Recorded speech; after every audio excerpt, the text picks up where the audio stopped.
Bonjour à toutes, bonjour à tous, voici Une vie, une œuvre, l'émission qui vous propose chaque semaine le portrait d'un homme ou d'une femme qui a marqué son époque sur le plan intellectuel, littéraire ou artistique et dont l'héritage reste encore vivant de nos jours, comme c'est le cas avec le philosophe dont nous parlons aujourd'hui, célèbre cynique, toujours représenté dans son tonneau avec une lanterne à la main et entouré de chiens des rues.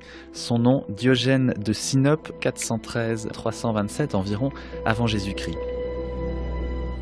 La façon de vivre de Diogène de Sinope, philosophe clochard et aux mœurs sans tabou, a beaucoup marqué ses contemporains de la Grèce antique, de par son parcours de vie marginal et sa personnalité hors du commun, ne craignant ni les puissants, ni la misère, et toujours adepte de bons mots lesquels ont traversé les millénaires, comme cette répartie « Ôte-toi de mon soleil » lancée à Alexandre qui lui demandait s'il avait besoin de quelque chose, ou encore celle-ci à l'adresse d'un homme qui lui reprochait de vivre dans la pauvreté et à laquelle Diogène répondit « Misérable, tu as pourtant vu bien des gens accéder à la tyrannie à cause de la richesse, mais jamais à force de pauvreté. » Diogène, chien aux aboiements décapants et aux morsures salutaires, un philosophe moderne que nous présentent Françoise Estèbe et Dominique Costa.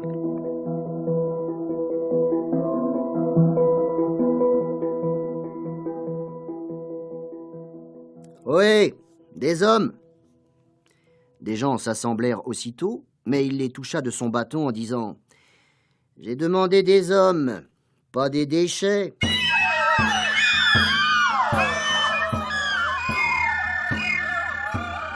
Il se fait qu'il est connu pour être une espèce de caricature.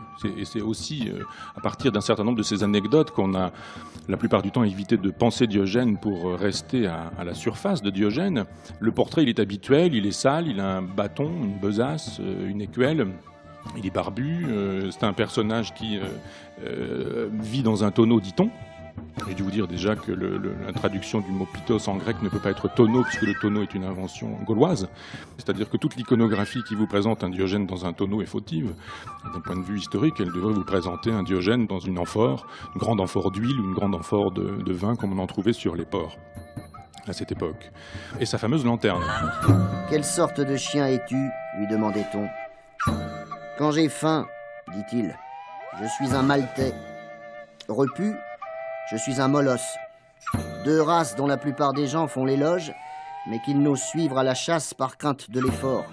Ainsi, ne pouvez-vous non plus vivre avec moi parce que vous avez peur de la souffrance. »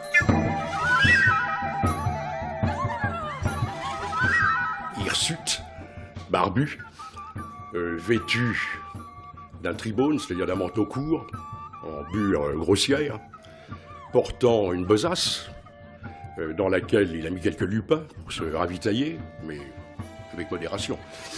Et puis naturellement, le bâton dans la main, qui est l'instrument pédagogique par excellence, et qui consiste à effectivement frapper les esprits, c'est-à-dire asséner des maximes. Apercevant un enfant qui dévorait des sucreries, Diogène asséna une gifle à son précepteur. Retour d'Olympie, on lui demandait s'il y avait foule là-bas. « Pas mal de monde, » reprit Diogène. Mais bien peu d'hommes.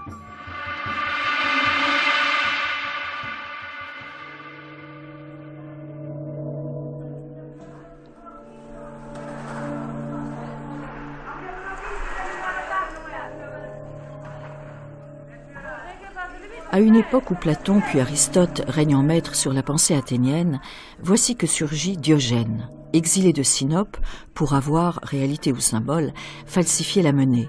Diogène qui revendique le chien comme emblème philosophique. Il sera le chien royal, sur les traces d'Antisthène, le vrai chien, que l'on considère comme le père fondateur de l'école cynique. Diogène crée son personnage théâtral de philosophe vagabond qui exhorte ses congénères à vivre en se conformant aux lois de la nature selon un bestiaire hautement pédagogique. De provocation en provocation, Diogène, par les crocs et le bâton, par de féroces jeux de langage et de main, enseigne à ses contemporains la voie courte, la plus exigeante pour arriver au dénuement, conquérir la maîtrise de soi et l'absolue liberté. Diogène démystifie les illusions, les vanités, les fausses gloires, le pouvoir, les honneurs et les richesses qui dénaturent l'homme. On ne le connaît que par des témoignages fragmentés et les commentaires de ses ennemis principalement. Ils l'ont beaucoup caricaturé, mais Diogène, le subversif intempestif, l'objecteur de conscience, est un penseur qui exprime avec radicalité une vision du monde et une pensée philosophique en actes.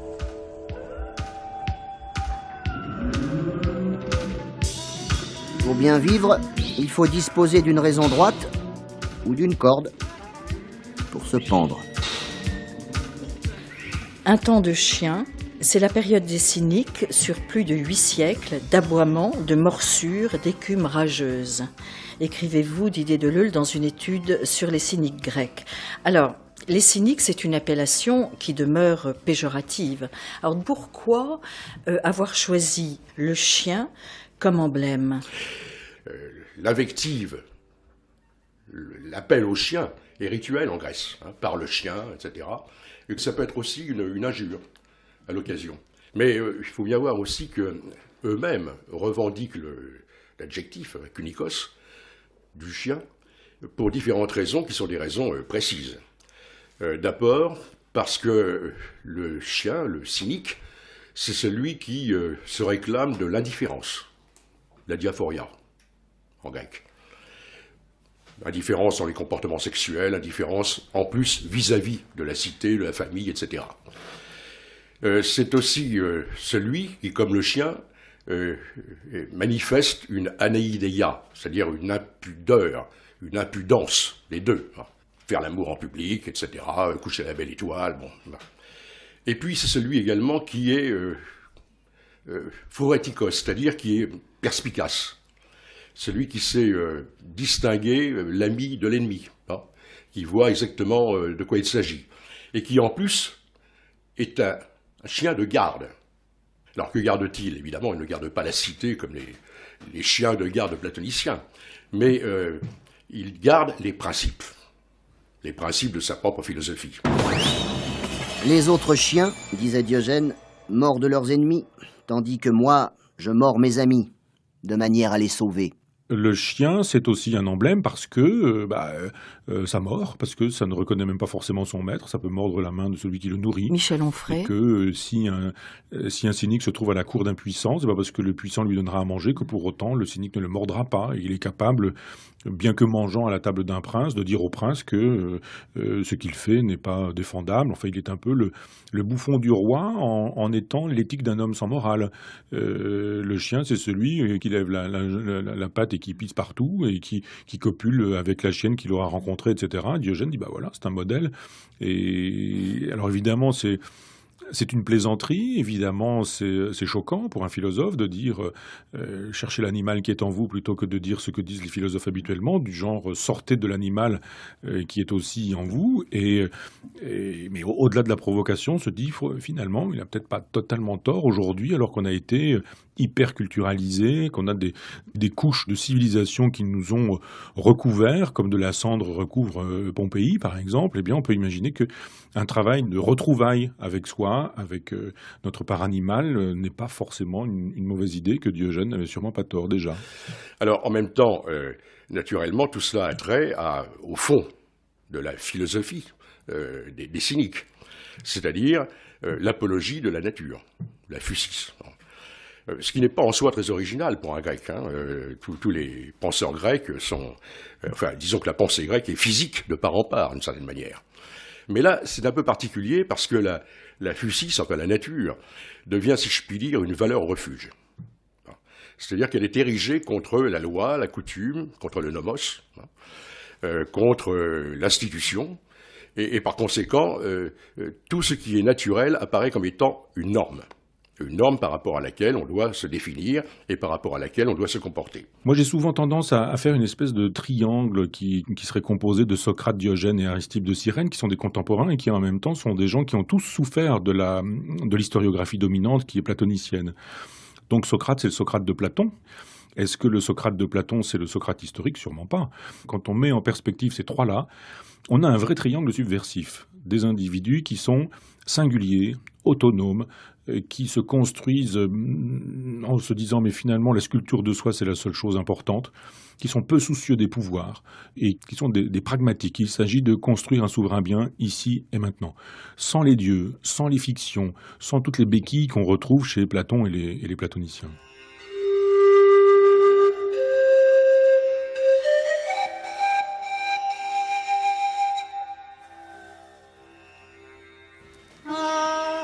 Alors il y a une difficulté pour les exégètes, Didier Deleuze, c'est que l'enseignement de Diogène ne nous est parvenu que de façon fragmentée, par des anecdotes, par des témoignages. Alors, que sait-on d'avéré dans l'existence de Diogène ? Tout est légendaire avec Diogène, Oui. pratiquement. Enfin, il a existé tout de même. Oui, il a existé, bien entendu. Oui. Non, il y a des témoignages de Platon, d'Aristote. Enfin, bon, il a existé, il n'y a aucun doute. Simplement, le seul témoignage direct que nous ayons, c'est Diogène Laërce, qui lui-même héritait d'autres témoignages, l'Iliadoca et les successions de Sotion et autres, et qui naturellement constitue un fouillis extraordinaire, mais en même temps une mine pour les renseignements concernant pas seulement Diogène, mais l'ensemble de la pensée grecque. Alors, ce qu'on sait d'à peu près avéré, c'est qu'il est né à Sinope, que son père était banquier, semble-t-il. Oui, Sinope. Sinope, c'était en Asie mineure, vers Milet, par là. Et donc, qu'il était effectivement qu'il était le fils d'un banquier, que son père, prétendent certains, aurait falsifié la monnaie, et par conséquent aurait eu des ennuis.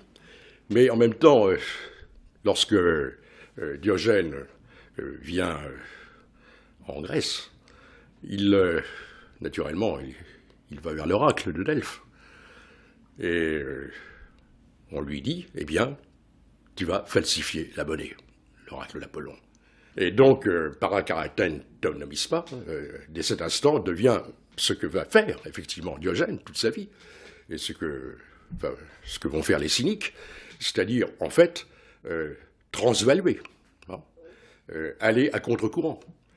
Mais, entre-temps, il aurait été capturé par des pirates, ça arrivait souvent à l'époque, vendu à l'Ancan, acheté par un certain Xéniade, un Crétois, et il serait devenu le précepteur des enfants de Xéniade. Et à propos d'ailleurs de Xéniade, parmi les anecdotes rapportées, on lui aurait demandé « Que sais-tu faire, toi ?» Réduire l'esclavage. Et il aurait répondu une seule chose, commander. Dans son ouvrage Les Pédagogues, Cléomène raconte que des amis de Diogène avaient l'intention de le racheter, mais ce dernier les qualifiait de naïfs. Les lions, disait-il en effet, ne sont pas esclaves de ceux qui les nourrissent, mais bien au contraire, ce sont les gardiens qui servent les lions. Car la crainte est le propre de l'esclave, et ce sont les fauves qui inspirent de la crainte aux hommes. Et alors, Diogène quitte Sinope, s'exile, arrive à Athènes, et là, que se passe-t-il ?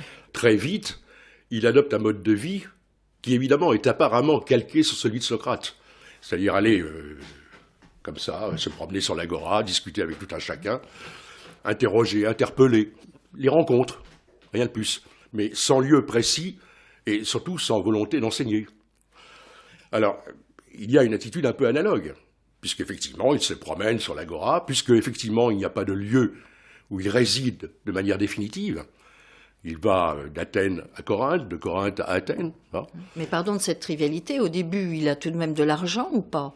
Ah oui, sans doute, bien sûr. Au début, il a de l'argent, puis après, il va vraiment faire ce qu'il préconise. Mais il renonce. Il renonce, il distribue ses biens. C'est une constante de l'attitude cynique. On la retrouve chez d'autres cyniques, chez Cratès qui est très riche, chez Björn Bornstein, chez Peregrinus plus tard. L'idée, Nésicrite également, l'idée de balancer sa fortune par-dessus bord, c'est une idée typiquement cynique. Mais il l'a fait, Diogène ? Sans doute l'a-t-il fait, sans doute. Et donc, il s'agit évidemment de vivre de la manière la plus simple, la plus frugale possible, la plus proche d'une réputée nature. Je dis bien d'une réputée nature. Bonsoir mesdames, bonsoir mesdemoiselles, bonsoir messieurs. 4h du soir. Vous avez certainement entendu parler d'un nommé Diogène. Diogène le cynique était un philosophe grec qui vécut vers 450 avant Jésus-Christ. Ça ne nous rajeunit pas. Diogène était ce qu'on appelle un drôle de type. En toute saison, il marchait pieds nus, n'avait qu'un manteau pour vêtements et logeait dans un tonneau. Il se souciait peu du confort moderne, mais il avait résolu la question des loyers et avait ainsi d'excellents rapports avec son propriétaire et ses concierges. L'histoire nous dit qu'il bannissait de son existence tout ce qui était inutile. C'est ainsi qu'ayant aperçu un enfant buvant à une fontaine dans le creux de sa main, il s'écria en grec « Cet enfant m'apprend que je conserve encore du superflu » et il brisa l'écuelle dans laquelle il avait l'habitude de boire. La leçon philosophique, elle est très simple, ne t'embarrasse pas de choses inutiles. Avoir, ça n'est pas être, et posséder, c'est être possédé. Donc juste le nécessaire, et parfois même le nécessaire est superflu. Donc à chaque fois, quelle que soit l'anecdote, il y a une leçon philosophique essentielle.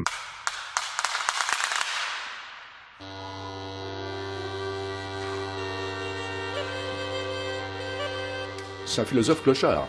Il fait l'aumône. Il vit l'aumône, normalement. Naturellement, il est complètement à l'extérieur de toute sphère sociale, bien qu'il soit sur l'agora, sur la place publique. Mais il est, comme vous le savez, enfermé dans sa jarre, la pissos. C'est son monde. Mais en même temps, il ne cesse d'invectiver les passants. Il ne cesse d'invectiver les passants, de chercher à communiquer avec eux, de certaine manière. Même si c'est sur un mode un peu brutal, mais il communique. Il communique avec eux. Et donc, par les mots et par le geste. Par le geste, et aussi par la parole, bien sûr. Oui. Et c'est en ce sens qu'on a pu faire, de manière un peu hasardeuse, de Diogène un disciple de Socrate. Mais... à ceci près que Platon, si vous permettez, disait que Diogène, c'est un Socrate devenu fou. Pourquoi les gens donnent-ils aux mendiants et non aux philosophes? Réponse de Diogène.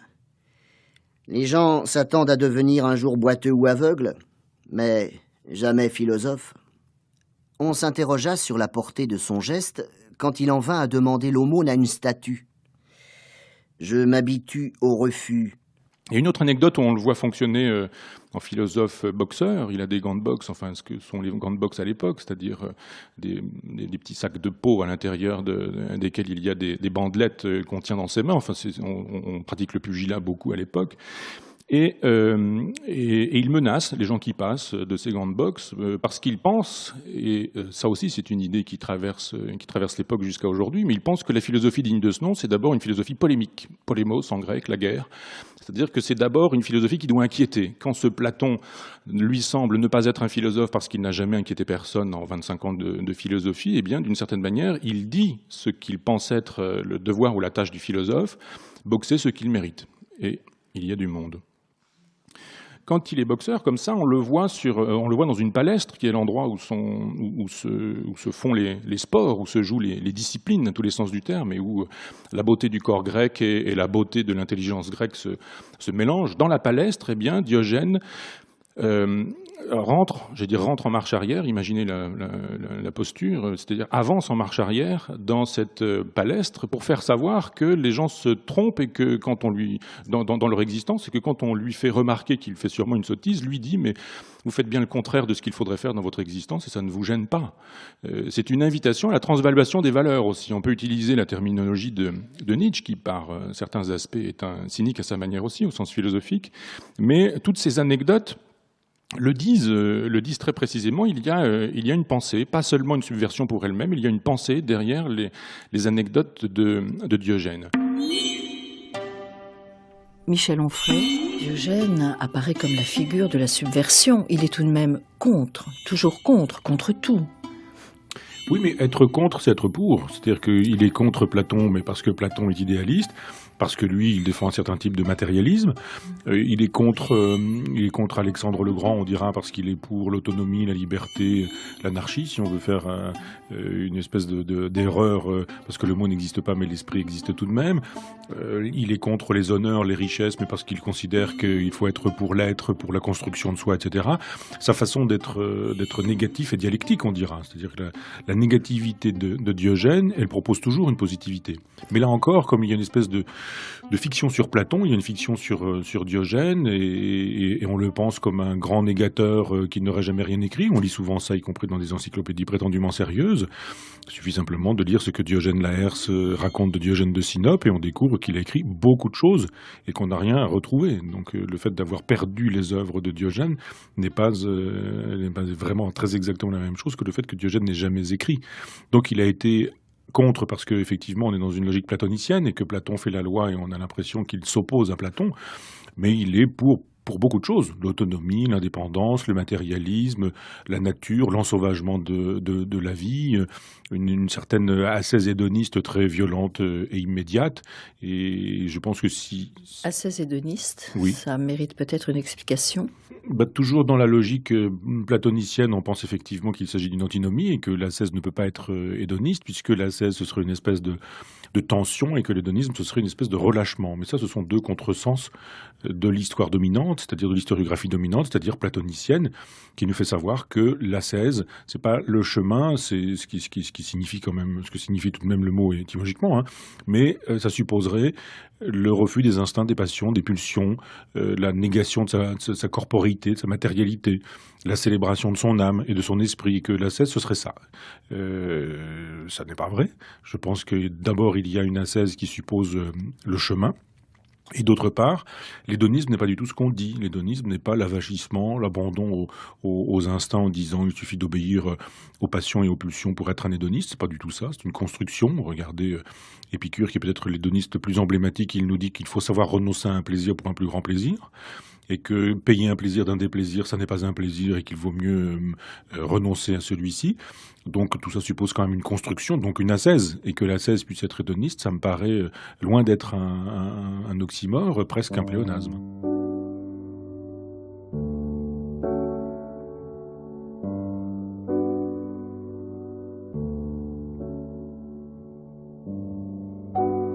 Lorsque j'ai dit à Michel Onfray, Patrick Cohen, que j'étais à la recherche d'un Diogène des temps modernes, alors je lui ai demandé s'il en connaissait un. Il n'a pas réfléchi très longtemps, il m'a tout de suite dit « mais oui. » Et alors ce serait vous, Patrick Cohen. Alors vous êtes musicien, professeur au conservatoire. En quoi êtes-vous proche de Diogène ? Je pense que ma manière de vivre un petit peu isolée, un petit peu loin des grands centres, des grandes métropoles, bien que j'ai un métier qui me force à être régulièrement en contact avec ces métropoles, fait que j'ai un petit côté ermite dans son, je dirais pas dans son petit trou, mais dans son petit tonneau, dans sa petite caverne. Une vie un petit peu caverneuse. Et je ne vis pas non plus avec les éléments qui aujourd'hui semblent à la plupart des gens jubilatoires, comme Internet.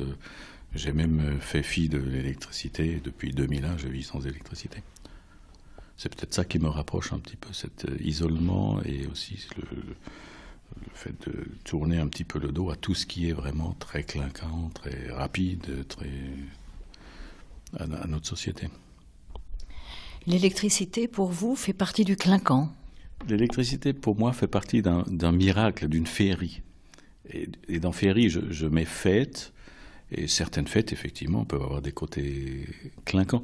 Je trouve surtout que l'électricité, c'est tellement miraculeux qu'il faudrait que je l'utilise avec parcimonie. C'est ce que je fais. Je l'utilise dans mon travail quand je suis... Bien sûr, quand je suis au conservatoire, je ne demande pas à ce qu'on débranche EDF au conservatoire. Vous avez l'eau ? J'ai l'eau. J'ai la chance d'avoir de l'eau. Sur mes terres, mes herbages sont tous, on peut dire, ils ont tous des points d'eau. Et j'ai une espèce de pompe qui fonctionne très bien avec de l'eau. Oui, bien sûr, j'ai de l'eau. Mais pour quelle raison avez-vous choisi ce mode de vie ?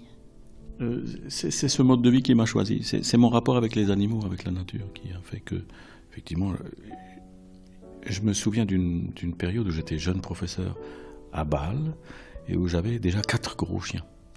Et c'était vraiment difficile. J'ai fini dans un petit village à la campagne. Alors, vous vivez dans une ferme isolée ? Je vis dans une ancienne ferme, qui a toujours été une ferme, en fait, et que je ne voudrais pas changer en résidence secondaire. Je mets un point d'honneur à laisser tout. Là, en ce moment, on me demande d'assainir. Assainir, ça veut dire faire des sanitaires, comme on digne de ce nom, pour notre époque. Ce que j'essaye de reculer le plus possible. Et je pense, si je suis obligé à des toilettes sèches, ce qui est aussi aujourd'hui tout à fait faisable, et puis aussi des étangs d'assainissement, vous savez, par les plantes. Ça peut être quelque chose de très intéressant.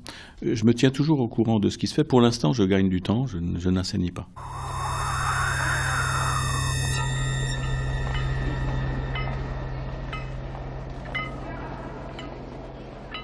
Diogène vit un jour une souris ramper vers lui et se tourner vers les miettes tombées de sa galette. Son esprit se redressa aussitôt et, se réprimandant, il s'adressa à la semonce suivante. « Que dis-tu, Diogène ? Voilà une souris qui se réjouit de tes restes et s'en nourrit. Toi, au contraire, l'âme bien née, tu te plains et te lamentes de ne pouvoir t'enivrer là-bas, étendu sur de moelleux tapis brodés. » C'est presque une fable de La Fontaine. Et cette façon de dire, mais bon sang, c'est bien sûr, la vérité, elle est là. La souris, elle me donne la voix, elle m'indique que la frugalité, c'est la vérité existentielle. C'est le programme existentiel de ma philosophie. Et de fait, il est dans cette logique-là. Ceci dit, il ne faut pas oublier qu'avant la souris, il y avait quand même Antisthène. Didier Deleuil. Alors, oui. Alors, le but de cette pratique, c'est naturellement la contestation des normes, la contestation de la civilisation même. Toute la pensée cynique est traversée par un virulent anti-prométhéisme. Plusieurs anecdotes montrent Diogène en train de s'invoquer de Prométhée, par exemple. Donc, l'idée que les dieux qui auraient, en quelque sorte, apporté la civilisation aux humains, c'est quelque chose qui est contre nature, précisément, qui n'a pas de sens. Et qu'il faut, encore une fois, dans la mesure du possible, rester en conformité avec la seule valeur possible, la seule valeur réelle, qui est la physis, la nature. Alors, le fin du fin, c'est, au fond, de s'affirmer dans son humanité, précisément parce qu'on cherche l'humanité. Enfin, c'est la fameuse image, n'est-ce pas, de Diogène avec une lampe en plein jour, disant « je cherche un homme sur l'agora ». Ça veut dire « je cherche un sage, un sophos ».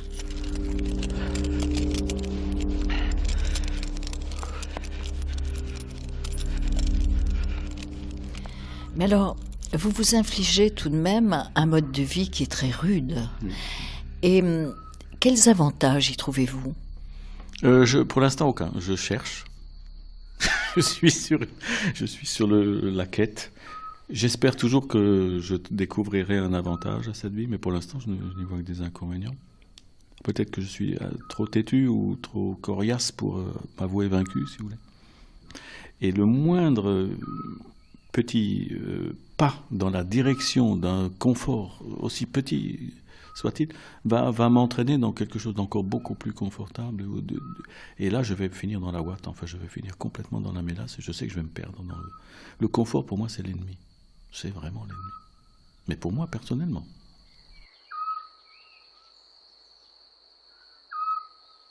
Très souvent, Diogène fustige la mollesse. Alors, on fustige la mollesse, mais alors, au nom d'une certaine conception de la virilité ? Virilité est un mot inutilisable aujourd'hui parce qu'on a les associations de jeunes filles qui nous arrivent dessus tout de suite en disant si vous dites mais non, j'utilise virilité à partir du latin qui veut c'est le vir, c'est l'homme, c'est pas le phallus au sens freudien du terme, c'est l'humain. Moi je préfère tension. Je pense qu'il y a une tension chez Diogène. Il faut vivre debout, il faut être dans l'énergie. Le bon moment, il faut le saisir. Il faut donc être sans cesse aux aguets. Il faut avoir l'œil ouvert sur le monde. Il faut écouter, entendre, sentir. Il faut être une espèce d'animal aux aguets. Et puis, donner le coup de patte au moment où il faut donner le coup de patte, ou le coup de croc au moment où il va falloir donner le coup de croc. Je fus un jour chez un adolescent d'une richesse considérable. On m'installe dans une salle à manger ornée de toutes parts de peintures et de dorures, au point qu'il n'y avait même pas un endroit pour cracher. Comme une glaire me montait à la gorge, je l'expectorais et, promenant les yeux autour de moi sans trouver un endroit où cracher, je crachai sur le jeune homme lui-même. Il m'en fit le reproche. À quoi je répondis, en l'appelant par son nom, « Quoi ? Tu me reproches ce qui vient de se passer et tu ne le reproches pas à toi qui as fait décorer les murs et le pavé de ta salle à manger et n'a laissé sans décoration que ta personne, invitant par là à cracher dessus ?» Dans l'esprit, me semble-t-il, cynique, Oui. le but, c'est précisément de réaliser son essence. C'est-à-dire que l'individu se réalise lui-même en tant qu'être humain comme individu, et non pas en fonction d'une norme qui serait une norme supérieure et imposée par, précisément, la civilisation. Donc, Vous savez, il y a une formule de Plutarque qui dit bien les choses. Il dit, au fond, le propos des cyniques, c'est de vouloir ensauvager la vie.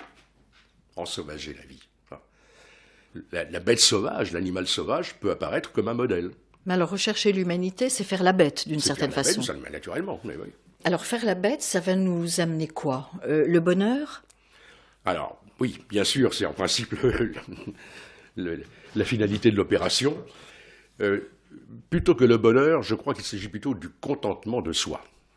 C'est-à-dire l'idée d'avoir accompli un périple, et que ce périple, finalement, manifeste ce que tout individu, en principe, porte en lui, et qu'il peut alors complètement réaliser, à partir précisément à la fois de la maîtrise de soi-même, car il y a bien l'idée d'une maîtrise de soi-même, hein, qui exige un entraînement. Tout cela n'est pas donné. Il y a même un texte de Diogène Laërce, qui est une interpolation, sans doute stoïcienne, mais enfin peu importe, qui compare l'entraînement des athlètes et l'entraînement psychique, moral, et qui, par conséquent, met en regard l'idée d'un ascétisme, d'un entraînement qui implique un ponos, un labeur, une épreuve. Derrière cela, il y a aussi, puisque je parle de ponos, l'importance du mythe d'Héraclès, d'Hercule. Pourquoi vous qui avez le goût du plaisir, d'une certaine façon, de l'art, pourquoi vous infligez-vous une vie aussi spartiate, aussi douloureuse? Mais vous savez pas où je trouve mon plaisir, donc est-ce que je me fais vraiment ça exprès, ou est-ce que ça me vient plus ou moins par hasard? Je ne saurais le dire exactement. Comme j'ai dit, je ne me complais en rien. Je laisse les choses un petit peu venir, évoluer. Et c'est vrai que quelquefois je me dis, c'est peut-être quand même pas le bon chemin que tu as pris là. Quand c'est vraiment très dur. Quand ça devient. Cet hiver, effectivement, c'était pas toujours facile. Comme comme je vous ai expliqué, je vis à des températures, bien sûr, largement sous zéro. Je ne ferme plus ma fenêtre. J'ai trouvé ce qu'il fallait faire. Il fallait pas qu'il y ait de différence entre l'intérieur et l'extérieur de la maison. Et là, finalement, c'est beaucoup moins dur. Je vous promets, essayez. En fait, je voudrais être, alors que je suis plutôt du côté de Diogène, je voudrais être stoïque, en fait. Mais... Enfin, je veux être un homme. Enfin, ça m'a inculqué des valeurs de mon père, certainement. De serrer les dents, de ne pas vouloir admettre que c'est dur, ou de reculer un petit peu les frontières. La question de l'ascèse sévère, elle suppose justement qu'on évite de tergiverser. Une espèce de façon de ne pas s'encombrer du monde chez les cyniques, en disant si quelque chose pose problème, fonce dedans. Ou passe par-dessus, mais ne passe pas à côté. C'est une philosophie de taureau excité, ou de sanglier quand même, la philosophie des cyniques. Je pense qu'il y a une espèce, presque une brutalité de grande santé, quoi. Ce sont des gens pleins de... Enfin, Diogène est, me semble-t-il, un homme plein de vitalité, avec une grande santé nietzschéenne. On demandait à Diogène quel était le temps propice pour se marier. Pour un jeune homme, dit-il, c'est trop tôt. Pour un vieillard, trop tard. Il aperçut une fois les gardiens d'un temple traînant avec eux un quidam qui avait dérobé un vase, propriété du trésor. Voilà, dit-il, les grands voleurs qui en entraînent un petit.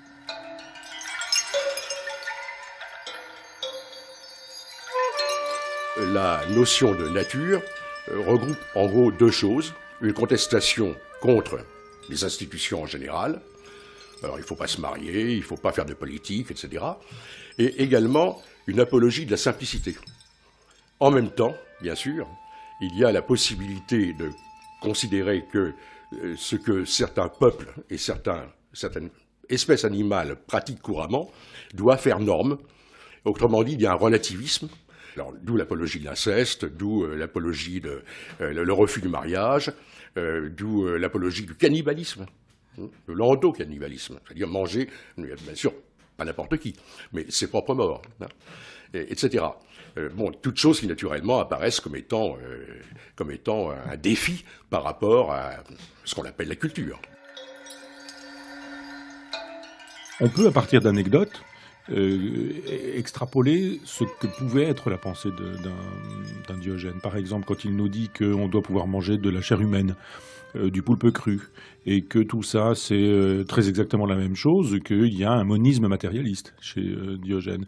Quand il nous dit que quand on est mort, après tout, c'est terminé. J'allais dire, quand on est mort, c'est pour la vie, ou c'est pour longtemps, ou c'est pour l'éternité, et bien qu'on peut très bien balancer le cadavre dans un fossé, que ça suffira bien si des oiseaux ou des chiens passent par là et mangent le cadavre, c'est pas vraiment un problème. On peut donc imaginer que ce matérialisme-là, il est radical, que l'idée d'une espèce d'âme qui serait éternelle, immortelle, lui était absolument étrangère, et qu'on est dans une radicalité matérialiste, dans une radicalité hédoniste aussi.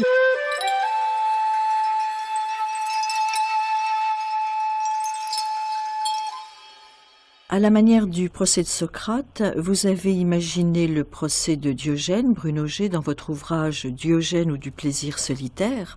Et alors, ce qui déclenche ce procès, c'est la provocation de Diogène se masturbant sur l'agora. Alors, est-ce que c'est cette provocation radicale, bien entendu, la masturbation sur la place publique, qui vous paraît emblématique de la philosophie en acte de Diogène, Bruno G ? La plus radicale, peut-être. Oui, la plus radicale, qui n'a jamais été égalée par la suite. Il y a eu des imitateurs de Diogène sur d'autres plans, mais sur celui-là, personne n'a osé encore. Et alors, de ce point de vue-là, oui, c'est assez emblématique. Il va jusqu'au bout, Diogène, il n'a pas peur. Mais vous qualifieriez Diogène de libertaire, de subversif, d'anarchiste ? Non, pas du tout. Non, je pense que c'est... Il y a une part de provocation, évidemment, mais elle n'est jamais gratuite.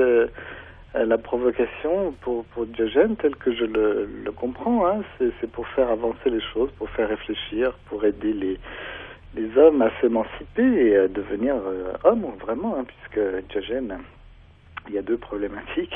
Celle de l'affranchissement, c'est un ancien esclave affranchi.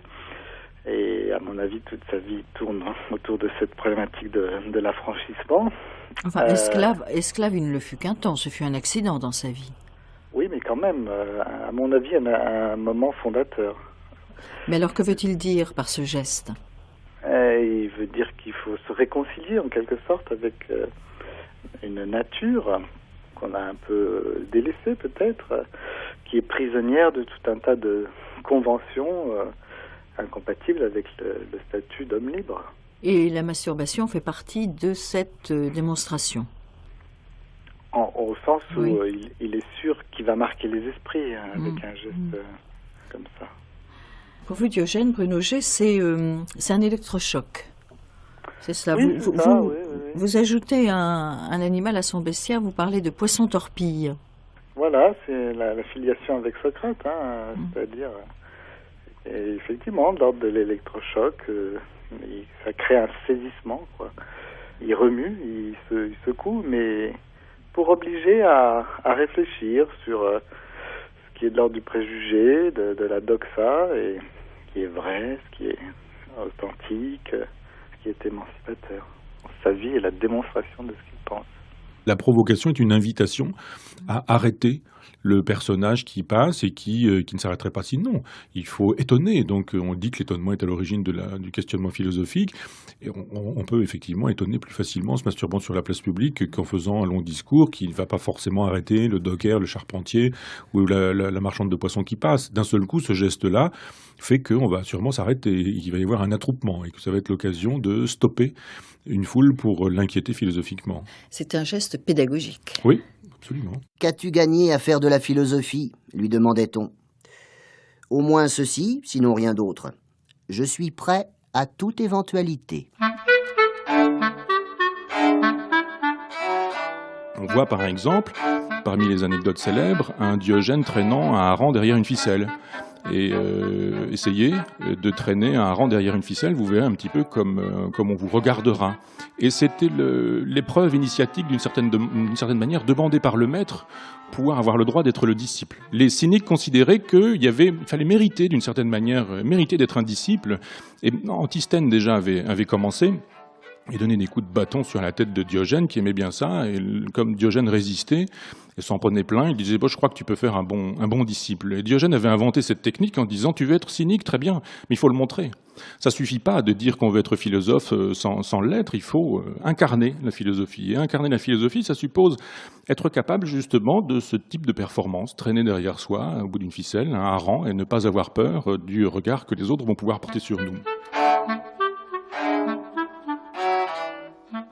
Il n'argumente pas. Il n'argumente pas, il ne raisonne pas. Il assène. D'où le bâton, le xylone. Et il s'agit d'asséner, de frapper, d'une certaine manière, de frapper les esprits, bien sûr.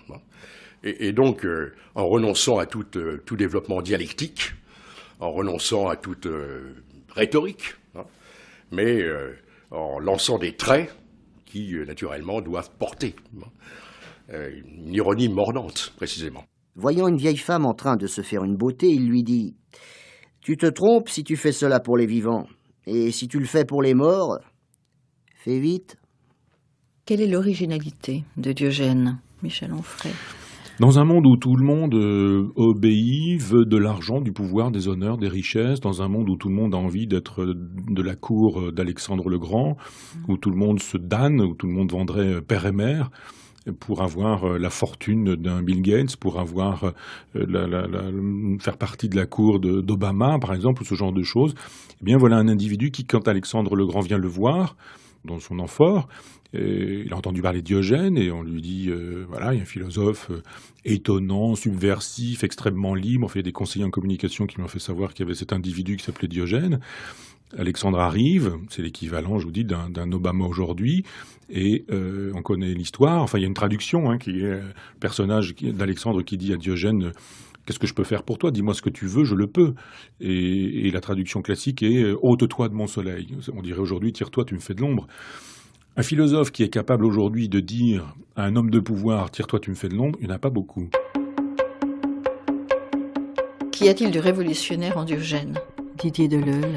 À mon avis, pas grand-chose, sinon le fait qu'il est peut-être le premier, ou un des premiers, à prendre conscience du changement de statut de la cité grecque. Je crois que c'est ça qui est le plus important. Dans la période dite classique, par commodité, Platon, Aristote, on voit bien que ce qui est mis au premier plan, c'est l'idée de cité, et par conséquent de citoyenneté. Et puis Philippe de Macédoine. Et puis la bataille de Chéronée, 338. Et naturellement, à ce moment-là, la Macédoine devient... Philippe devient le maître des cités grecques. C'est-à-dire qu'il y a une perte d'indépendance, une perte d'autonomie, une perte même de liberté, au sens grec, et l'eutéria, c'est-à-dire être délié, ne pas être entravé, ne pas être esclave. Le contraire du doulos, l'esclave, qui lui est entravé, enchaîné. Il y a une perte de liberté des cités grecques. Et cette perte de liberté des cités grecques, même si elle est plus, à certains égards, symbolique que réelle, entraîne évidemment une métamorphose dans la pensée. Et toutes les écoles dites hellénistiques, dont finalement Diogène n'est qu'un précurseur, en ce qui concerne, se situent par rapport à cette perspective. Si vous prenez par exemple les épicuriens, le jardin, etc., c'est le retrait de la vie politique. Le retrait. Il faut cultiver son jardin, c'est-à-dire être chez soi, s'occuper de ses amis, etc., mais ne pas se mêler de politique. Le courant sceptique pyrrhonien, c'est l'abstention, ne pas prendre parti. Si naturellement est le contraire de ce que fait un citoyen, si on le transpose sur le plan pratique. Les stoïciens, c'est autre chose.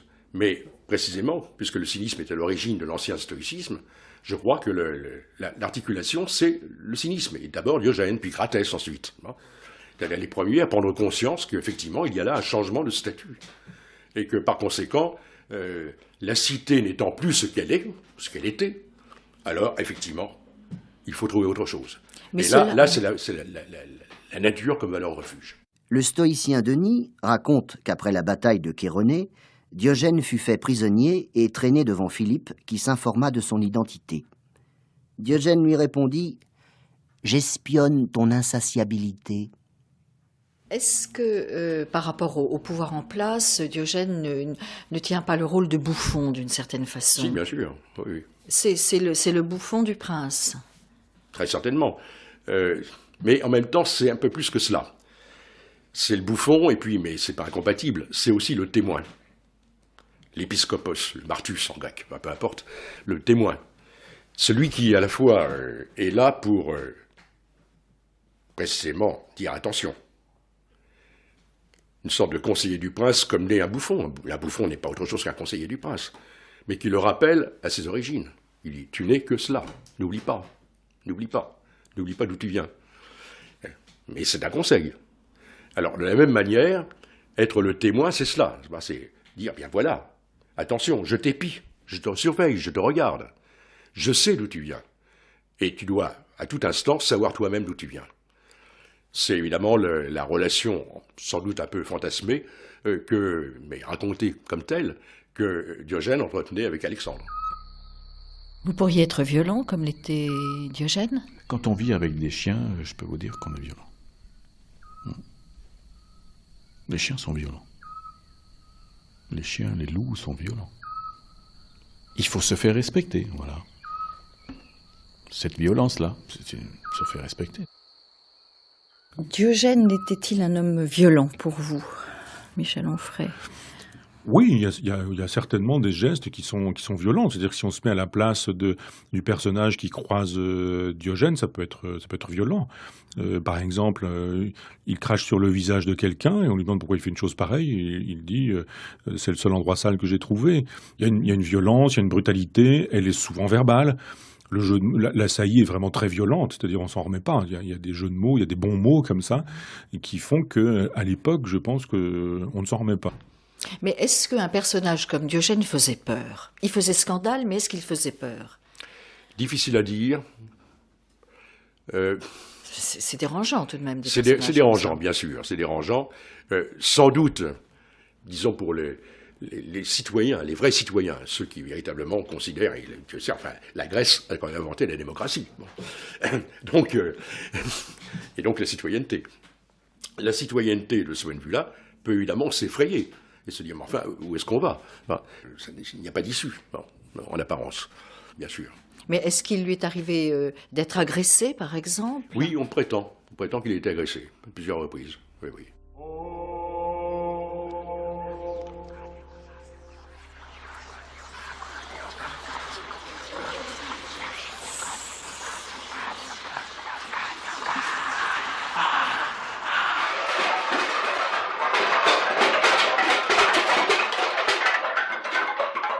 Comment imaginer une cité ou une société, une communauté composée de Diogène? Écoutez, là, je n'ai pas les moyens de vous répondre parce qu'il y avait un texte qui nous aurait permis d'y répondre. Il a écrit un texte sur la royauté, Diogène. Donc, évidemment, totalement perdu. Et donc, il y avait une politique de Diogène. Ça me paraît clair.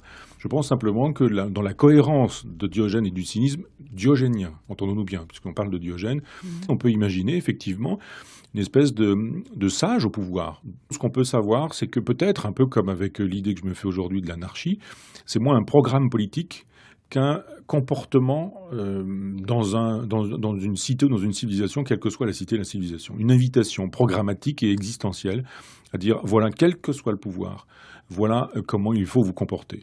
C'est-à-dire un homme libre, indépendant. Et c'est pas d'ailleurs très étonnant que parfois, dans les histoires de l'anarchie, qui sont souvent écrites comme des catéchismes aussi, on ait un premier chapitre, voire une introduction dans le genre genèse de l'anarchie, et que dans la genèse de l'anarchie, il y a souvent Diogène. Ma patrie n'est pas la cité, la police, ce n'est pas la cité. C'est la raison pour laquelle on parle du cosmopolitisme de Diogène. Alors le problème est le suivant, c'est que le cosmopolitisme tel qu'on le trouvera plus tard chez les stoïciens, on peut dire qu'il a une formule toute simple. C'est « je suis partout chez moi ». Il n'y a plus de Grecs, il n'y a plus de barbares, les frontières sont abolies, symboliquement bien sûr. Chez Diogène, l'idée du cosmopolitisme qui est présente, hein, ça veut dire exactement l'inverse. Je ne suis nulle part chez moi. D'où la jarre, le pistos. Là, je suis chez moi. Qu'une langue mielleuse lèche la pompe stupide, que les charnières fécondes du genou se ploient là où il peut y avoir profit à flagorner. Entends-tu? Depuis que mon âme tendre a été maîtresse de son choix et a pu distinguer entre les hommes, sa prédilection t'a marqué de son sceau. Car tu as toujours été un homme qui sait tout souffrir, comme s'il ne souffrait pas. Un homme que les rebuffades et les faveurs de la fortune ont trouvé également reconnaissant. Donnez-moi l'homme qui n'est pas l'esclave de la passion, et je le porterai dans le fond de mon cœur. Oui, dans le cœur de mon cœur. Comme toi. Vous faites un parallèle qui peut paraître étonnant, Henri Suamy, vous qui êtes spécialiste de la littérature anglaise, entre Hamlet et Diogène. Alors Hamlet comme héritier de Diogène. Donc vous voyez une parenté entre ces deux hommes si différents. Hamlet fait partie des personnages shakespeariens qui se caractérisent par le fait que ce sont des hommes de méditation, des hommes de contemplation, le contraire d'un homme d'action.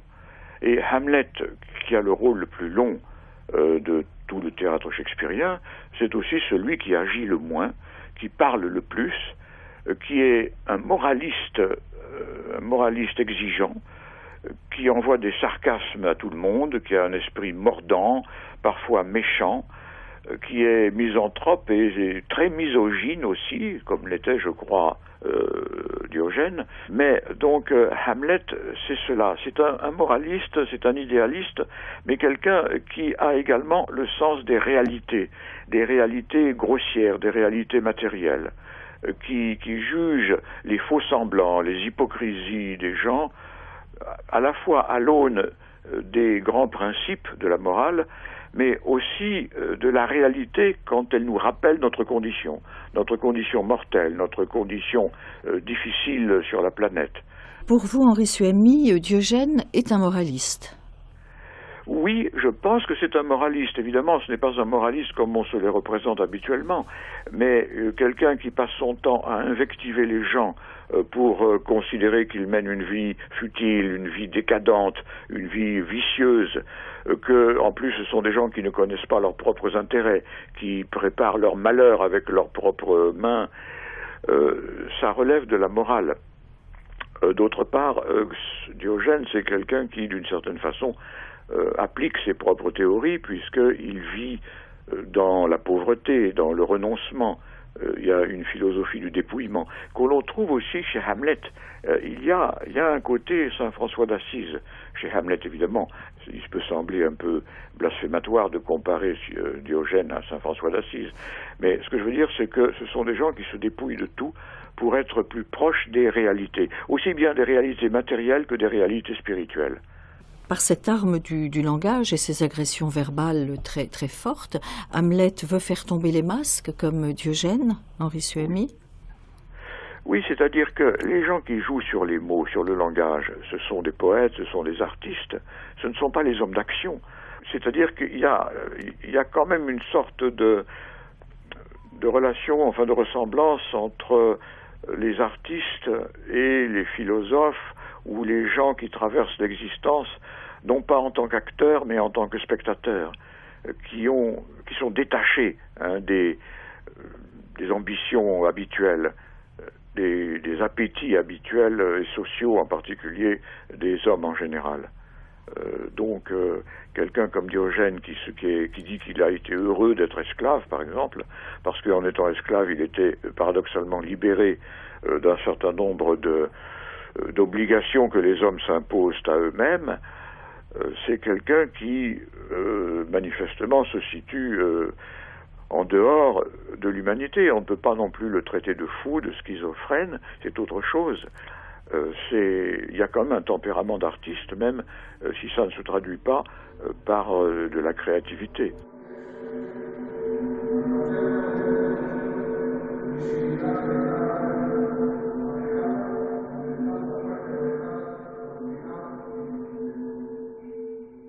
Dans votre ouvrage Diogène ou du plaisir solitaire, Bruno G, vous écrivez « La verve du bâtard de Sinope, donc Diogène, vaut parfois la prose du père de la psychanalyse ». Alors pour vous, Diogène, c'est un moderne? Ben oui, je trouve, sur différents plans, qu'il y a une certaine, une incroyable même modernité chez Diogène.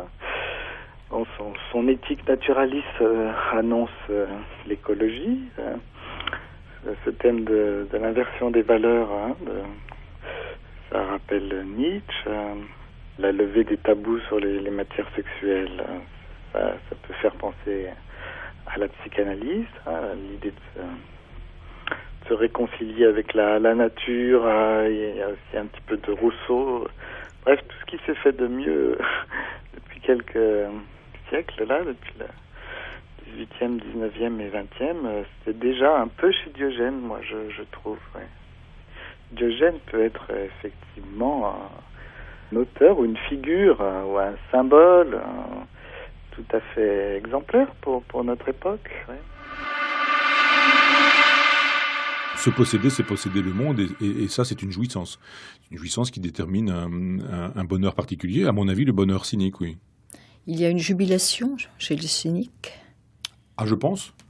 Je pense que ce ne sont pas des sinistres déjà, ce ne sont pas des pessimistes, ce ne sont pas des gens qui, comme Héraclite, sont associés aux pleurs, aux larmes. De fait, il y a une tradition des grands riards, comme dit pour utiliser l'expression de Montaigne. Dans les grands riards, il y a effectivement Diogène, Cratès et tous les autres cyniques. Pas tant Antisthène, qui est leur maître à tous et qui est un petit peu le maillon entre le haut stoïcisme et puis le cynisme. Donc Antisthène, c'est un austère qui se marre pas. Il y a une chronologie, je dirais, dans le cynisme. Mais tous sont quand même des rieurs, des gens qui veulent vivre la vie et qui surtout veulent ne dépendre de rien ni de personne. Ça reste quand même une jubilation sans nom, tout ça. Diogène dit « Regardez les animaux, faites comme les animaux. Je récupère un poulpe, il est cru, je le mange. » Ça ne lui a pas réussi. C'est ce qu'on dit. Il est mort par où il a pêché, c'est-à-dire on a une espèce de retour du refoulé, dirait notre ami Sigmund Freud, et le chien pour l'ensauvagement, le poulpe cru pour l'ensauvagement, là une fois encore, eh bien il y a une espèce de cohérence assez drôle en plus de ça.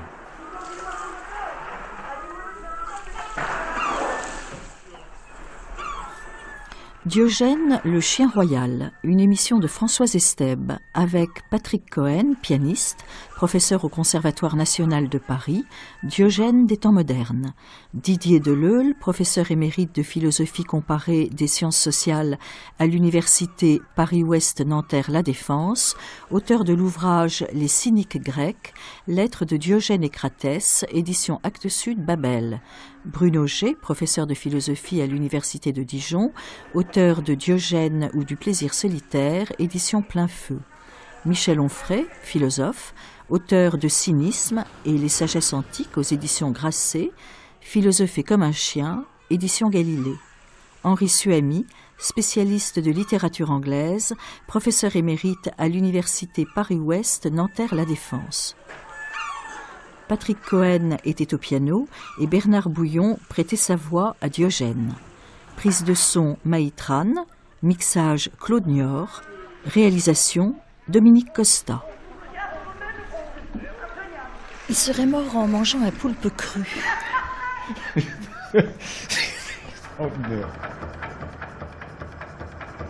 Diogène de Sinope dans Une vie, une œuvre aujourd'hui. Merci à Françoise Estèbe et à Dominique Costa pour cette émission que vous pouvez réécouter sur notre site. Si vous l'avez prise en cours, n'hésitez pas non plus à vous abonner au podcast d'Une vie, une œuvre. Ainsi, vous pourrez conserver, si vous le souhaitez, tous les numéros de notre émission sur votre disque dur. La semaine prochaine, c'est une escapade argentine que nous vous proposons dans Une vie, une œuvre avec celui qui était un grand ami de Borges, Bioy Casares, dandy, gâté par la vie, et qui a construit une œuvre fantastique de tout premier plan. Vous l'entendrez dimanche prochain, même heure.